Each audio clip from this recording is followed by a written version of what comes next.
শুক্রবার পাটায়ায় বস 2 এর একটি চেস সিচুয়েশন শুটিং চলছিল।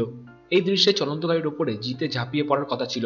সাধারণত এমন সব দৃশ্যের জন্য স্টান্টম্যান ব্যবহার করা হয়, কিন্তু জিৎ স্টান্টম্যান দিয়ে অ্যাকশন দৃশ্যের শুটিংয়ের বিরোধী, তাই নিজেই স্টান্ট দিচ্ছিলেন। চিত্রনাট্য মেনে গাড়িটি ছুটতে শুরু করেছিল, কিন্তু গোলমাল বাধে গাড়িটি যখন জিতকে এড়িয়ে বাঁক নিতে যায়। এই সময় গাড়ির পেছনের অংশ দৌড়তে থাকা জিতের কোমরের ডান দিকের অংশে আঘাত লাগে। কিছুটা শুনে উঠে ঘটনাস্থলে আছড়ে খেয়ে পড়েন জিত। সঙ্গে সঙ্গে ইউনিটের সমস্ত সদস্যরা ছুটে যান। সকলে আতঙ্কিত, চোটের মাত্রা কতটা তা বোঝা যাচ্ছিল না। খানিক পরে জিত নিজেই সকলকে আশ্বস্ত করেন এবং সকলের বারণ উপেক্ষা করেই শুটিংয়ের কাজ শেষ করেন। জিতের পিআর ম্যানেজার অমৃতা জানান, জিতের সঙ্গে তার কথা হয়েছে।